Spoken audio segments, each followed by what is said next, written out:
Yeah. I agree with you. I can't believe that it's very likely that the Bears are going to beat the Vikings. What world do we live in? Hello? Is this upside down world? This is the upside down. This is We Were Gamers. Hello, Michael. How you doing? I'm doing well. How are you, JJ? Doing all right, man. It's episode 381 for folks out there keeping track of such things. No Andy today. He's out on assignment. We wish him the best. And yeah, man, are both of these teams just horrible? Is that what's happening on this Monday Night Football game? I think that might be it. I don't know. Minnesota lately had been playing like they were better than this, but that's a divisional game, yeah. So every time this is under. Right. I was gonna say this is a tried and true rule for some reason, which I don't understand, but teams that go buck wild and score like 48 points or whatever always do it against teams not in their division. You would think if you could score 48 points on some random team that you would then be able to do that against a team that you know and play more often. But for whatever reason, anytime it's a divisional game, the scores just like get cut in half. People are like, oh, this will be a high-scoring game between these two, gunslinging offenses. 17-10. Every time. Yeah, I thought so. I've had the injury bug hitting my fantasy quarterbacks, and then one of my starting quarterbacks had a bad week this week. So I thought nothing was going to be worse than the 9.8 points that I got out of Tua. Oof. Dobbs said, "Hold my beer." Oh, is this a 2-quarterback situation? No, this is my other team. Oh, I gotcha. Dobbs got all of 8.5 points tonight. Oof. He had a lot of picks, I guess. Yep. How did Tua end up with such low points? Tyreek Hill has like 21 points and like 100+ yards and a touchdown. Yeah, so the 2 interceptions really hurt. Oh, rough. Yep. So it basically offset the passing touchdown, and then he didn't have enough passing yards to really make up a lot of points. Once again, I want to point out that in my league here, the head-to-head league, I'm still in the guillotine league, so that's going well. Great. But in the other league, I am once again the lowest. I am the second lowest scoring team this week. But I am playing the highest scoring team for 2 weeks in a row. And they have, 60 more points than me. That's a lot. Oof. I'm around, the average is around 100. I'm a little under 100. But bad week. Like one of my wide receivers went out in the first quarter with a foot injury. Laporta showed up, but like my kicker didn't. My defense did well, but can't come back from somebody that's getting you a 1, right? Yeah, you're not going to rebound from that. And then he had Kyron Williams and Josh Allen, both of whom almost got 40 points each. So, yeah. RIP that league. I'm firmly in like the second to third to last place in that league. There's no chance for me. But my team in the guillotine is quite good. So if Justin Herbert and Keenan Allen continue to throw to each other. Kind of an unfair handcuff to have, but you'll take it. Hey, 14 receptions this week. Who cares what the yards are? Not important. That's enough points almost by itself, Not me. Yeah. But we don't only talk about football on this this podcast, though. Of late, that's kind of been what we've been up to. Yeah, let's take a little turn here. Let's talk about some news out there in the world. Yeah, things are happening. I know we keep talking about video games and how there's been a lot of bad stuff going on in the industry recently. Would it shock you to learn more companies laid people off, Michael? It would be whatever the opposite of shocking is to me at this point. Yeah. It seems like every other week there is just another company laying off more employees in the games industry. Yeah, this is really sad stuff. And to put the cherry on top as the tie into this podcast, I know Andy's not here, but there was been talk about they've been working on a Knights of the Old Republic remake Yes. or remaster or whatever. Not clear exactly what that was. Interestingly, all the marketing material from that has kind of just disappeared from the internet. Uh-oh. And the supposedly, people that know things and people who have actual inside information, unlike us, are saying that the company that was working on that has no people assigned to that project currently. So, Yeah, I did. That's a I bad did sign. see that news come out, and nothing good can come of this. Yeah, so looks like that may not be happening, which is sad because that game is a classic and deserved some love, Yeah, to be revitalized a bit for a modern audience. Yeah, or at least put out in a way that makes it easy to play and, good fresh coat of paint. But sadly, seems that was not to be. Yep. If you want to talk about games coming out, though, I did see the news that a near and dear game to my heart is coming to the Nintendo Switch Plus subscription for the N64 Virtual Console. Did you ever play Jet Force Gemini? That's one of those games that like tons of people have told me, it's like, oh, I loved this game, but it was never one that I had. I never owned an N64. So it was always like playing it, at friends' houses or whatever when I was younger. And, we'd be playing GoldenEye or, Mario or something like that and never touched that one. Yeah, absolutely. It's kind of a cult classic. Like everyone that I know who played it actually loved the game, but not a ton of people played it. It's like a skating game? No, it's a shooter. Okay. It's a little bit like Halo. Oh, I was thinking of Jet Set Radio. That's not at all the same thing. Those are very different. No, very different games. I haven't played this one either, though. Yeah, you're taking on an army of like human-sized ants. Oh, crazy! I'm looking at pictures of this on the internet here. I've never seen this before in my entire life. Yeah, so you can play as all three characters. There's the boy, the girl, and their dog. Love a playable dog. Yes, the dog was great. He had jetpack boots, and he had his weaponry mounted to the back of his backpack. Cool. But yeah, gotcha. you basically had missions set up that I think you started out as the boy, and you had to find and / rescue your two companions after they had gotten lost and captured. And then you had to run through these missions, and you could only explore. It was a cool setup because you could explore each one of the levels differently as each of the characters. So the dog had the jetpack, so he could hover. One of the characters had like a grappling hook, so you could hook yourself up to higher platforms. And then I think there were character-specific doors too. So each time you went through a level, you was like Metroidvania style. No, it was more of well, I guess you could say it was more of like a Metroid Prime style, right? It wasn't 2D. It was the kind of open environment within each level. But still levels, so once still levels. Okay. Yeah, so you're going from level to level. And then there's a whole host of different kinds of weapons, but each character discovers the weapons in a different order. So one character might find grenades and shurikens, while another one picks up a triple rocket launcher. And they all eventually find all the same weapons, but they're in different places because of what they have access to. That's interesting.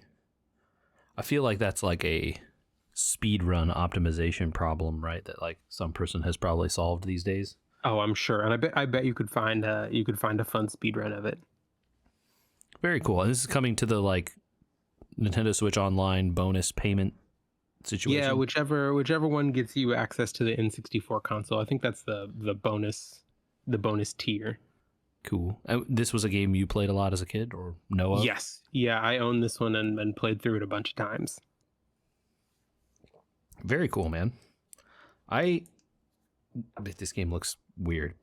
Not It's gonna lie, it's I look at absolutely, fixes it's online. super janky. It's super janky in the way that only a Nintendo 64 game could be, but I mean, it you was know, a lot of fun people still. people love DK64. That game's like objectively Oh, bad, right? yeah, I Like, mean that game is meme level. yeah. So, very cool, dude. I love that they're putting cool and interesting stuff on this thing. I saw that they've put up a bunch of the old Mario N64 Mario Party games, Yeah, I think I had seen that too. and you can play them online.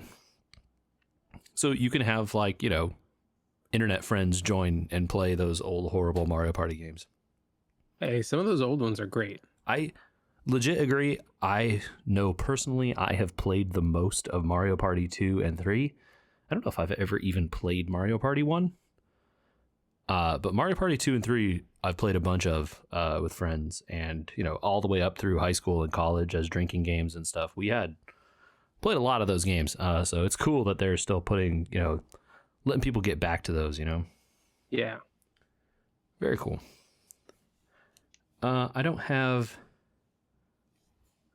a good transition here, but you know, there is. Okay, Michael. You know, we've been out for a bit. I know, you know, the holidays have come and gone. Did you guys watch any TV or get up to anything, you know, outside of gaming wise? You know, we have been watching highly enjoyable, and I know, speaking of things that everyone raves about, we've been watching Yellowstone.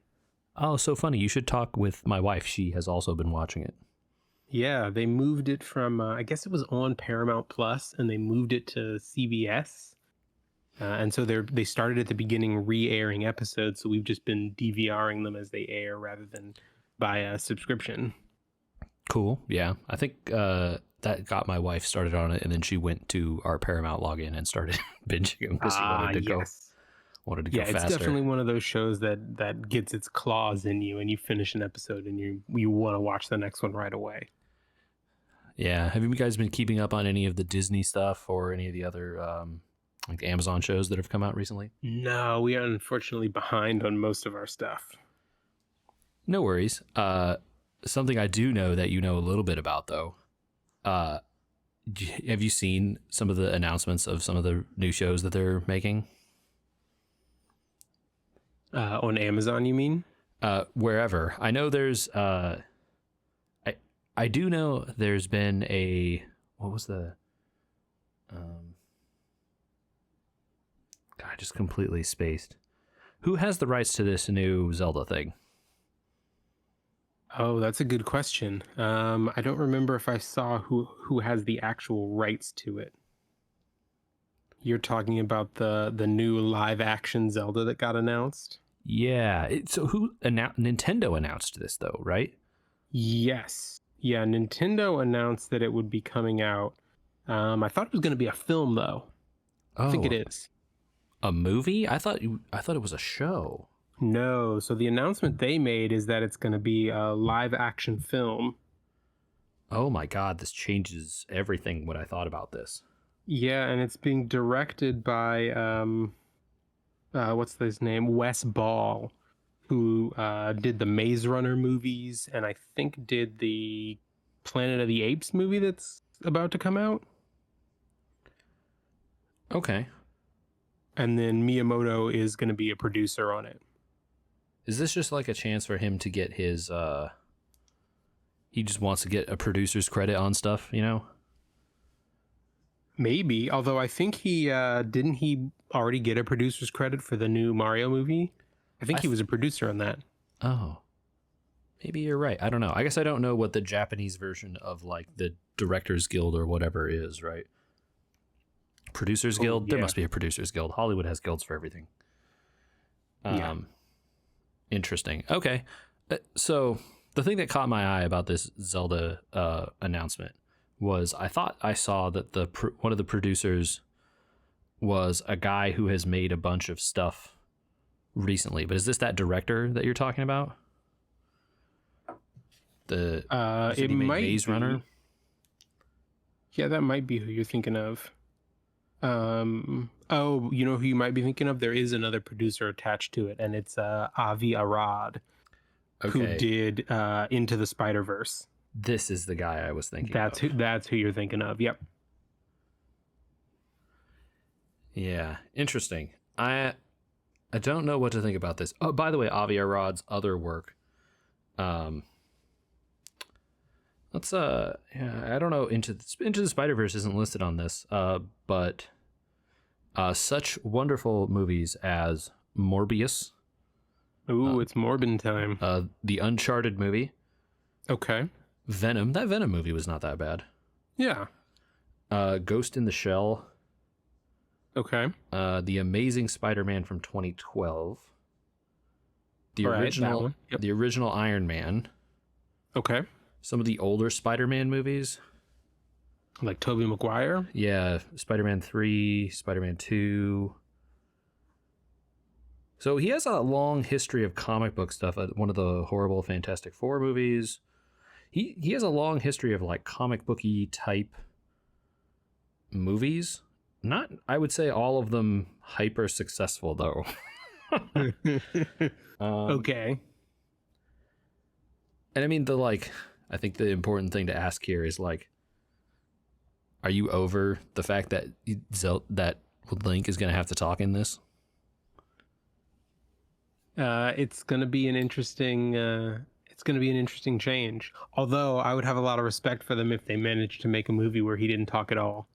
Bro, there's no way they're making some kind of like art house, like semi-silent movie or something. Like that gives too much credit to these people. Oh, I was thinking more like Mr. Bean, but sure, if you want to go the art house. Yeah, route. sure. Okay. Like maybe that's more they just play it for laughs constantly where like all the sidekicks are talking. They're like, right, Link? And like Link just like looks at them silently. Right, like every And they're time like, he tries "Yeah!" to say something, every time he tries to actually say something, someone cuts in or They just- something happens. Right, they just cut him off or something else happens. Yeah. Maybe that's more likely. Like Link being the side character for everyone else being the main character. The better question is like, which Zelda story are they telling? You know? Yeah, do they try and tell one of the game stories, or do they actually make their own for the movie? You know, it sure seems to me like it would be smart for them to make their own, but hard to know, right? Yeah, it feels like you would face less backlash that way. I mean, come up with a new story, keep the elements that people know, have him find the sword, have him looking for Triforces, doing the, that kind of stuff. But you don't have to follow the plot of like Link to the Past or Ocarina or whatever. Right, yeah. Although I imagine since you're probably going to want to cast someone that people know as Zelda herself, you probably want to do something like Ocarina where that actress gets to show up and do something. Yes, rather than just being the MacGuffin that you're chasing the whole time. Which one is which one of the handheld ones is the one where she's a pirate? Is that Spirit? Oh, No, Phantom Hourglass? Spirit Tracks? maybe Phantom Hourglass. Although of course you could do- Spirit Tracks is the one that's on. Yeah. Maybe there's also Wind Waker, right? Well, she's not in Yep. that too much. I don't know. Anyway, interesting thought, right? I was like constantly having to remember that like you can't possibly do a thing with a silent main character, which I guess, you don't have to have him be the main character, right? If you do the Mr. Bean route. I feel like that's also giving them too much credit, though. They're going to want to have that guy be the main character, and that means he's just going to talk, just like Mario talks as Chris Pratt, right? Right, yeah. You're gonna want to cast a somebody in the role, and for casting a somebody in the role, you're gonna want them to talk because people show up to see them. Right, exactly. Get someone annoying to be Navi.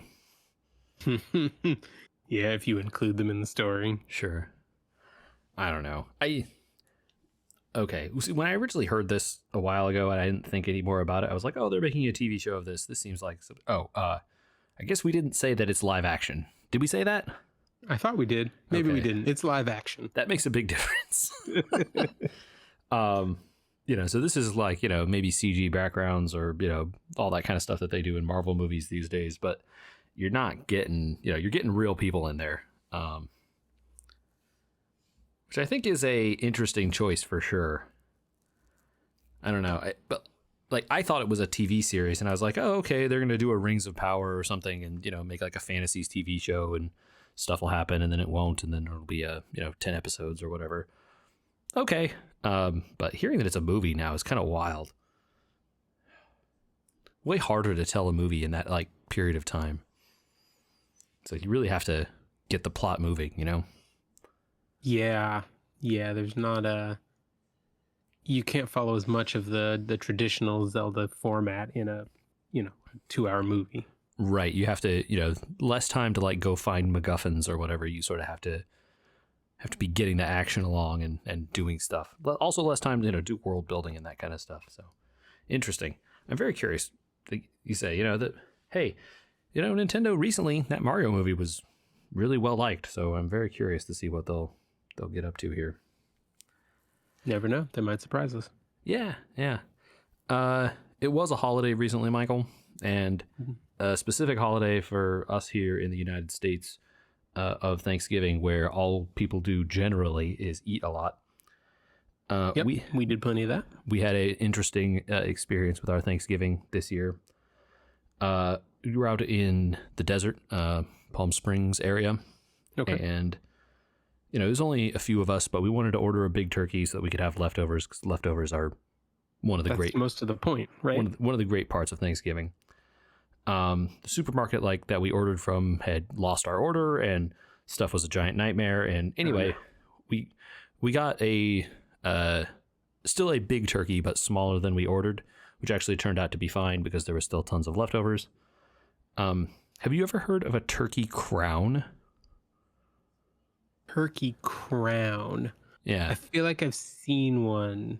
This is a new term I was introduced to as a part of this. So what we had asked for was 2 turkey breasts bone in.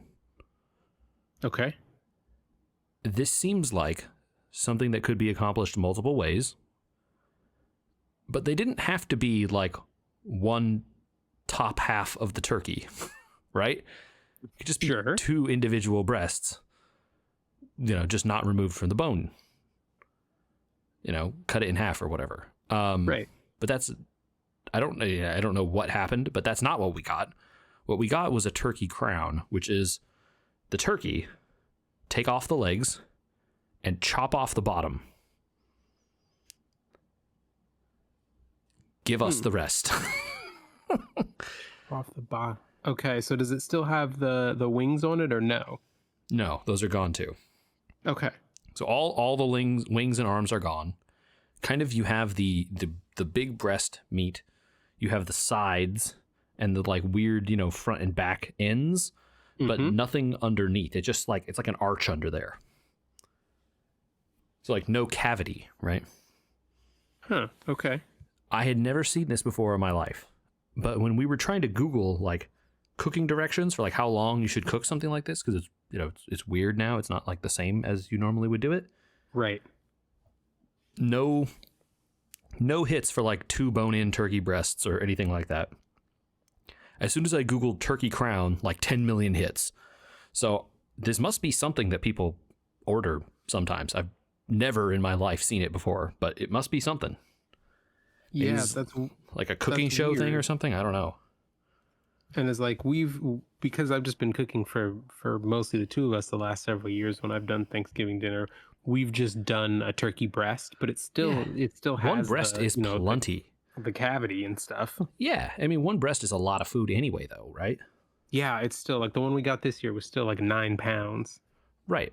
So we got the crown we got was from a smaller turkey, but it was still maybe 10 pounds or something. Mm-hmm. And, for 4 people, which is what we were cooking for this year, was a lot of food. We had a lot of leftovers, which is great. Look, not complaining. You got to butter up the whole thing and get the butter under the skin and do all the whole, rubbing it down and all that. It's all good, but it was a real, real fun time trying to figure out how the heck what kind of cooking times do we need on this thing. The person at the meat counter at the market was like, oh, just $3.50 for an hour and a half, whatever, it's fine. And we're like, hour and a half? that can't be right. This is, like, folks out there, a turkey, yeah, it's like 10 pounds plus. That's a small turkey even, right? Get big ones that can be like, 14, 15, 20 pounds, whatever. You're not cooking it for an hour and a half. I don't care what temperature your oven is, unless it's like 700 degrees. Yep. No, a full size. I think they quote that something like 20 minutes a pound. Yeah, so that's the metric I was aware of, right? 20 minutes a pound, 10 pounds. That leaves us something like 3 hours, something like that, right? Yep. So, okay. So we're like, immediately, hour and a half is wrong. That's what the person at the meat counter told us. We're just discounting everything this person says now.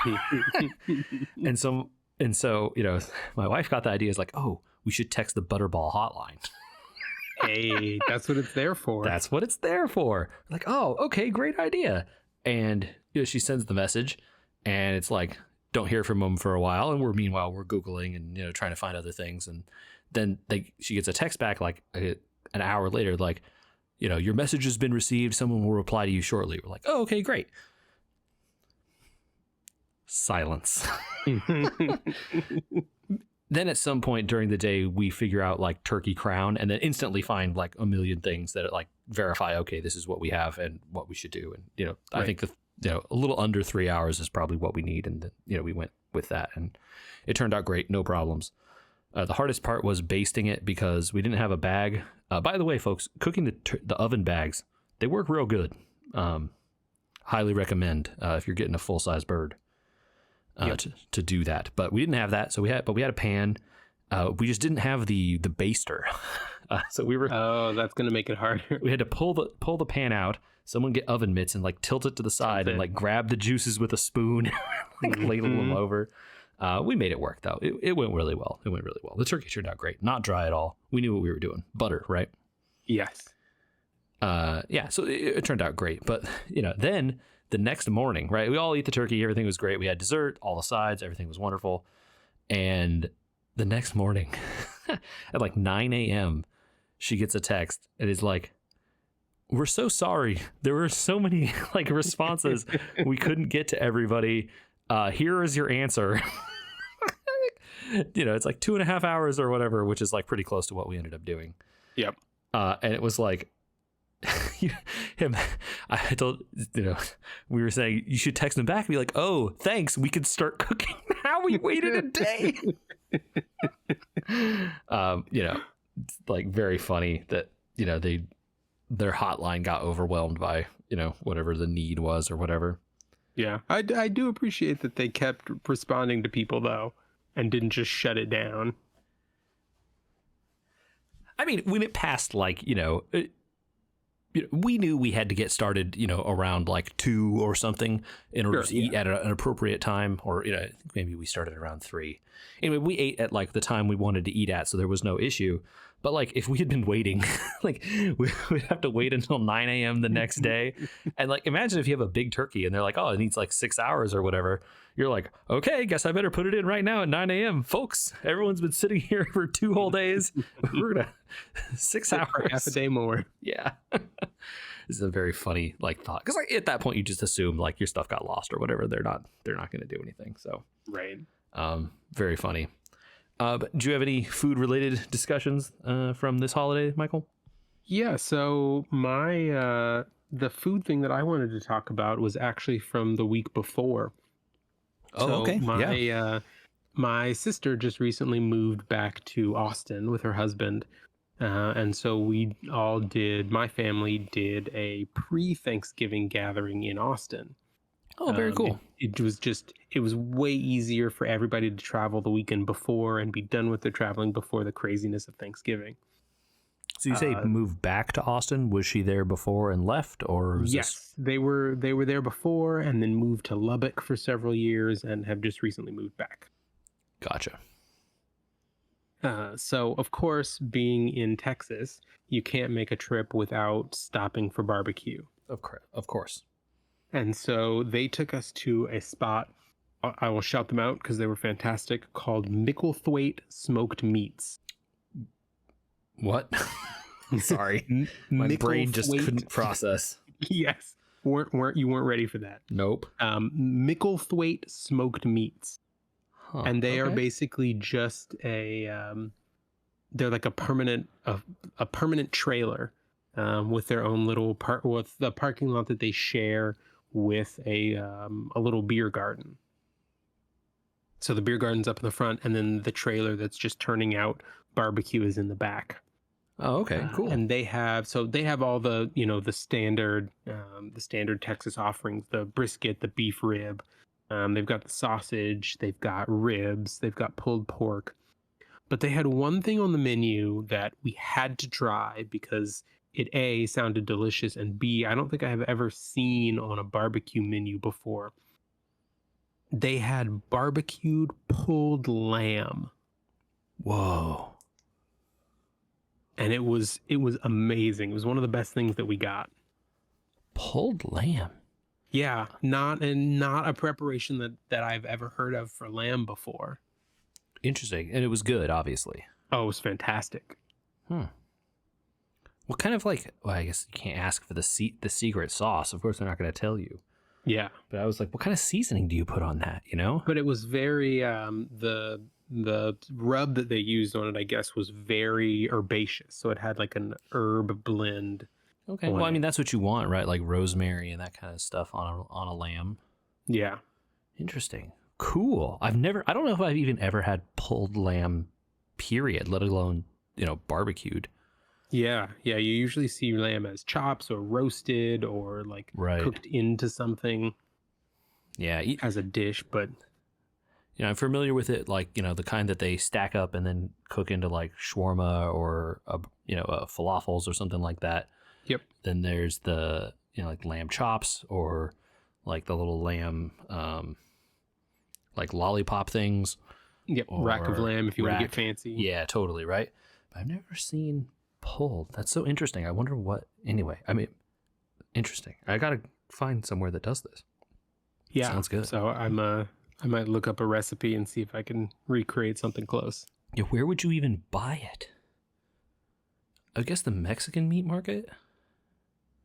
Yeah, I'm just thinking, I don't even know. Us. I'm wondering what cut you would use. Right, because you don't want to get the chops or the rack. That's not going to be the thing. You're going to just waste all the bones. What you probably could do? You could probably get lamb shanks and then just slow roast them on the bone. Yeah, then they'll just fall off and you separate them. Yep, and then you just pull it. Yeah. Interesting. Or maybe you just go to a butcher and be like, hey, give me I'm sure the barbecue place that makes a ton of it is just give me a side, but it's not really useful for you. Yeah, I guess, yeah, maybe lamb shanks would do it, I guess. Yep. Or whatever the lamb equivalent of a pork shoulder is. Right, yeah, I was going to say exactly. Lamb shoulder. Is that a thing? I don't know. I've never seen it, but it must be. Again, that might be one that you have to go to the butcher and ask for. Yeah, if you have a really good meat market near you, I'm sure someone could get you that if you asked. Yeah, we've got a couple around here. Very cool, man. Very cool. What were the rest of the stuff on the menu that you had? So let's see. We had a spicy sausage. We got some of the brisket. We tried the ribs, and we tried. What else did we try? I feel like we tried all 5. We didn't get the beef rib, but I think we tried everything else. And I know I'm missing something here. My wife would be disappointed in you. Picture. We got the pulled pork. Oh, okay. Classics. And then as sides, they had a cabbage slaw with a mustard vinaigrette dressing, and then mac and cheese and baked beans. Classics. And jalapeno cheddar cheese grits. Ooh, that sounds pretty good too. Man, all good classic stuff. Oh yeah, everything was, everybody was as good or better than the last. Nice. My wife would be disappointed you didn't get the beef rib. She's a big beef rib lover. Yeah, it was too much. You can't get everything. It's just not possible. Yeah, I hear you. Very cool, man. That sounds like it was a good time, and the family is doing well. Everyone had a good time. Yeah, it was a good trip. Just to kind of spend some chill time with family. Wonderful. Yeah. Yeah, our trip was very similarly chill. We had one night where we were planning to go out, and then it was like, as we started getting closer, we're like, what if we just don't? And we just like cook here and just get some steaks and make them ourselves. I'm like, yeah, that sounds better. Let's just do that. And they were right. It was better. Yeah, low key. Yeah, man. Very good, relaxing weekend. I didn't do too much in the way of actually playing games. I play a lot of Magic, which, we don't need to talk about on this podcast. Y'all have heard me talk about it a lot in the past. So did a bunch of that. After I came back, I played some more Baldur's Gate. I have a lot of interesting stories from there, but I don't want to like spoil you guys if you're, I guess, probably not ever playing it. But it would be, I'd want Andy here to hear the stories of that thing. So Yeah, he should be here for that one. in terms of games, though, I did get up to a little something, a little retro. I got my emulation station on my PC working, and Okay. I played a little bit of Suikoden. Ah, yep. Been itching to get back to those games. I know the remaster of 1 and 2 is supposed to be coming out. So I played through the Go ahead. bookmarked. Yeah, me too. For whenever that drops eventually. So I played through, the opening few hours of 1. Got the like CRT filters working right, so it looks like the old TV I remember, and Yeah, that's what you want. all that stuff. So that was good. What about you? Did you get up to any gaming this week or so? Yeah, so I think my hands have finally uncramped from playing a little bit of Super Mario Wonder. Oh no. So, I've talked in the last couple of weeks about how all the levels so far, at least, have been kind of unique and different from one another. Mm-hmm. So there was a badge challenge level where you are, or it wasn't a badge challenge level. I think it was a regular level. They introduce music timed blocks. And so you have the level starts with a counter counting down, and it's one of the only levels that I've played through so far that actually has a timer counting down. And so the music starts, and you get 4 beats, and then you see the dotted outline of blocks on the screen fill itself in time with the music's in 4/4 in time with every downbeat, right? So every 4 beats. And then you get to the next downbeat, and the next platform worth of blocks fills in. And then I think you get up to 3 platforms, and then on the 4th, the first platform disappears. And so is it they're adding a new one and then taking the farthest one away? Taking the farthest one away, yes. And are you jumping this game is 2D, but are you going up or like right to left? So the first level, you were going a little bit of both, a little bit of right to left, a little bit of up. And so you were having to time your movement and your jumps so that you would land on a platform while it was there. So you couldn't get going too fast or you'd get ahead of the music. But if you were too slow, the platforms disappearing would catch up with you.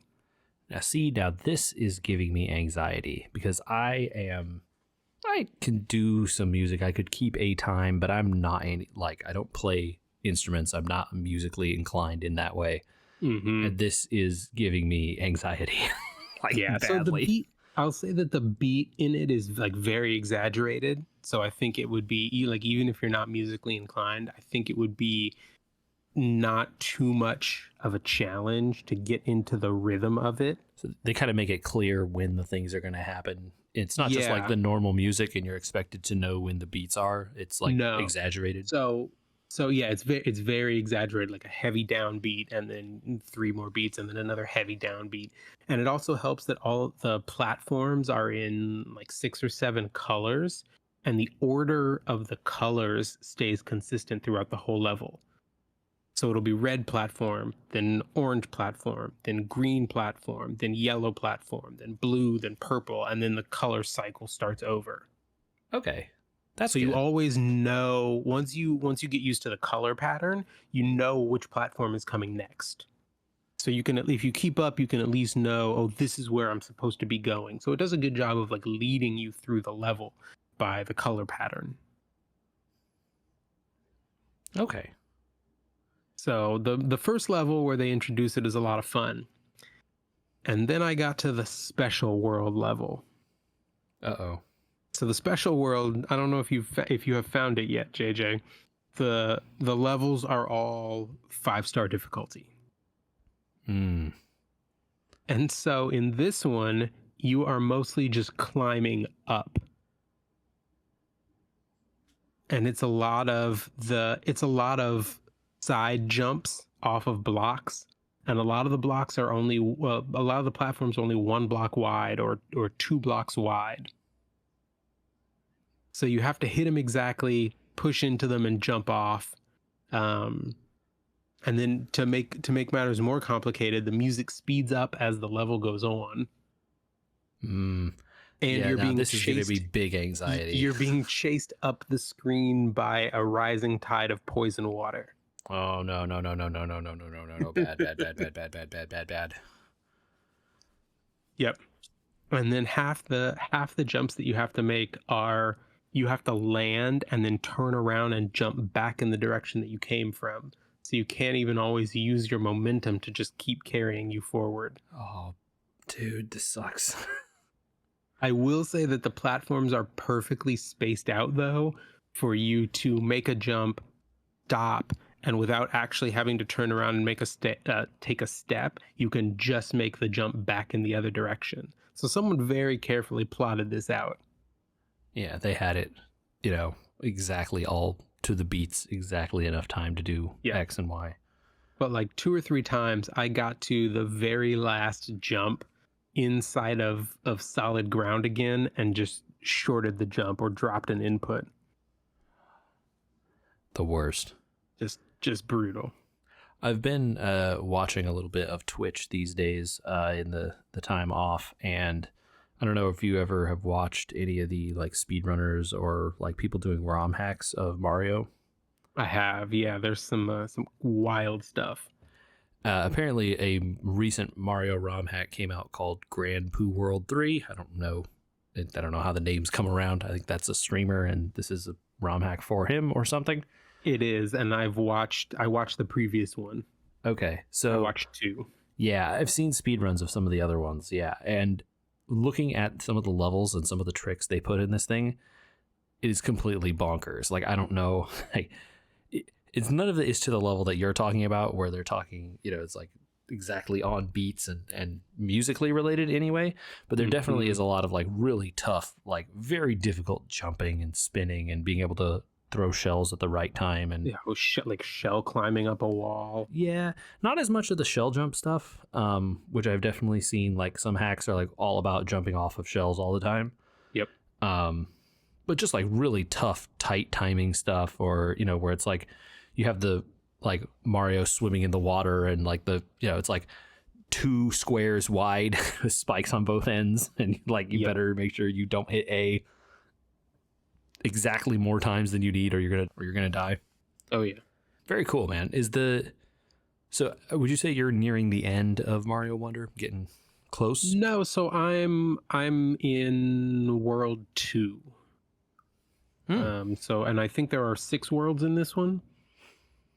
So pushing a third of the way through. So you still have access to special world stages even from world 2? So if you remember, do you remember in Super Mario World, SNES Super Mario World, Star Road? Oh yeah, okay, It works just like that. So you can uncover the platforms that take you up to the special area. There's one in each world. I gotcha. And it takes you there, and if you can beat the level from that world that you're coming from, it opens the path into the central area. And you can't access any of the other levels, so you can't access them from the back side. You have to find them through the world that they're tied to. But after you find each one and beat it, it lets you in, and then you can use that to hop from world to world if you need to. So I guess that might be a way to like skip levels or something if you wanted to get out of world 2, say, and go straight to 3 or something. Yeah, I don't know if it'll let you do that. I think you have to find the entrance to the special area from World 3 first. Oh, interesting. So I guess it's a Yeah, way out of you can World only get 3. into it one way. Right? But if you get into it and say, you get into it from World 3 and say, "Oh, I want to run back to World 1," you can cut through and drop back down. Huh. Interesting. Weird. Because couldn't you use Star Road as like a warp effectively in Super In Mario Super World, Mario right? World, you could skip ahead. Yeah. You beat the Yeah. levels and you can move down along the road and then like go into further. Huh. Right. So this one won't let you do it that way. Okay. Interesting. But you're enjoying it, having a good time. Yeah. Yeah, it's still a lot of fun. Hopefully not too many hand murdering type levels like that. No, and I think that's one of the things that it does well is that the levels along the main path, I don't think I have seen be higher than 3-star difficulty at worst. So you could go through as if it stays consistent to what it is now, you could go through the whole game start to finish and not have to play a difficulty higher than 3-star. Okay. Cool. Bodes well for me and my poor platforming skills. Yeah. All right, man. Well, that sounds awesome. And I know you've been playing a little bit of the. All right, folks, we're going to do it. We're going to talk about. Oh, you know what? Actually, I got it. Michael, if people want to send us emails about Hey, there we go. Mario Wonder or Baldur's Gate 3 or Thanksgiving stuff they got up to, where should they send that? They should send that to podcast@weweregamers.com. If you know what, if you know of somewhere or a good recipe for barbecued pulled lamb, let us know. Please send that If in. you send Please. it, one of us will make it, and we will report back on how it was. Please send that. I'm very curious. But yeah, you can also find us on Instagram, on Facebook. We Were Gamers on both of those places. You should go check out our YouTube, youtube.com/@weweregamers. Andy does some great work putting together videos for us every week. Yeah, folks can find that out there. We were off for this past weekend, but we'll continue the hits here. And in speaking of hits continuing, Michael, we played some COTC. I know there was a big update that came out. What have you gotten up to? Yeah, so the new story chapter came out along with a very highly anticipated and a very highly not anticipated character coming together. But yeah, I did my polls. I got very lucky on the Prim EX banner and managed to pull the beloved Prim EX character herself in my first 10 pull. So got out like a bandit after having to go to pity for Rinyu in the last big character banner. It was some truly amazing luck. What do you think about people talking about her like Lynette, saying you really want to have the ultimate 10 stuff? Think that's like something to worry about, or we should just like, yeah. No, I mean, so it's a super interesting situation because everybody says, talks about how amazing her skill kit is and still is to this day in the Japanese game, but she's also a general pool unit, which means that sooner or later you're going to pull, another or multiple copies of her and round her out.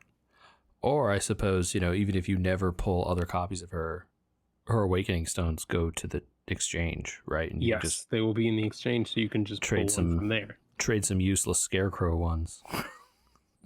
Yep. So I know you have. her U10 has a lot of utility in the charging of the special gauge, Right. for all the other characters. So from that standpoint, I can see it being a big help to have a second casting of it. And especially, 1% increase from 19 to 20 is not such a big deal, right? But being able to fill your ults 50% a second time is a big deal potentially, right? Yes. Yeah, for sure. So very cool. Have you tackled the new story chapter? Yeah, so I was just gonna say I got into it a little bit. And it's another unique dungeon this time. Yep. So the design is very much like a you know what, it reminded me a little bit of the Nameless Town Tower, A where little bit. there's a central area, and then you have warps to all the different sections of the tower. Yeah. Okay. Okay. I see it. Yeah. It definitely has that feel. Yeah, and so you got to kind of work your way around through each one of the portals. But they introduced something new that I know that you were a fan of, JJ. Mm-hmm. They started putting lore and backstories into the chapter. Yeah, so I really thought this was an interesting way for them to do the lore, because some of the thing I like about this game is that, you know, you get these characters you've been following for now many chapters, and you hear their stories ongoing, and with these latest chapters having to do with hell, and, you know, characters going to, you know, this other world and dealing with the dead and stuff, it's been interesting to see them bring back characters that have died a long time ago and hear, you know, the regrets of those characters, or the things that they wish they had done different in life and stuff like that. Yep. And the only unfortunate part is that you only really get this for the bad guys, because these are the people you're fighting in in hell. You're not like going to hell to fight the good guys that died. Although you do see Right. some of them, right? In the last chapter, we kind of ran into some former heroes. Yeah, we got a couple of them. But you don't really get a lot of time with those guys, and you know, maybe you have heard about what a great hero they were or whatever, but you don't really like get any interiority of their thoughts. So it was interesting to see them like leave in a very optional, like, you don't have to do this kind of way, like also in a like haphazard and kind of random way, like these books scattered around the dungeon that you could read, and they were from different characters' perspectives to like see, here's what they were thinking, here's what they were thinking about events of the past, and, you know, what was going through their minds at those times. Right. Yeah. Gave a nice little spin on like, oh, this is what they were thinking about, you know, during this time in this, you know, chapter when they were off camera, or when I was doing this other thing, what they thought about that or whatever. Yeah, it's a nice way to flesh out characters that you don't really have a chance to know more about in a game that doesn't let you interact with NPCs, right? Right, because that's the other thing too, right? Like, you would never be able to get any of this discussion, like they have dialogue trees with these characters or anything, right? That's not like the kind of interactions you can have. So it's interesting to, you know, get that from them. And cool that they do it in a way that you don't have to sit and watch like an hour-long cutscene, which this game also has done in the past, which I did not appreciate, right? Yes, yeah, they've done a much better job as the game has gone on of shortening the length of time you have to go between times when you are in control. And, you know, the cutscenes that they have are good. You get the like cool boss fights, you get cool things that happen. And then the cool lore and the stuff that's interesting about the characters, you can go, you know, pick up on your own. So I thought that's interesting. I hope they do it in a little more organized way next time, maybe. But I enjoyed this, I thought. Yeah, It was a lot of reading, though. Give us a section of the menu where we can go back and read the lore entries. Yeah, actually, that would be nice. Collect them and have like a little like lore book that you could go through later. Yeah. I would appreciate that. I did also eventually get Prim EX on my polls. Not so luckily as you. I think it only took me like 2,000 or something stones to get there, but it was a you know, now dealing with leveling her and getting her back onto the team and stuff. No awakenings or anything like that. Yeah, same. So, you know, we'll see where it goes. I'm very curious. Again, after the end of this story chapter, I very much felt like, oh man, I want more, but I'll gotta wait, man. Stay tuned next month. Yeah. Well, one more time for folks that didn't catch it before. This is We Were Gamers. We are on the internet at We Were Gamers on social media. Check us out on all those places. YouTube.com/@WeWereGamers. And that was a good one. And we'll see you all next week. Yeah. We'll be back. Yeah, thanks, Mike.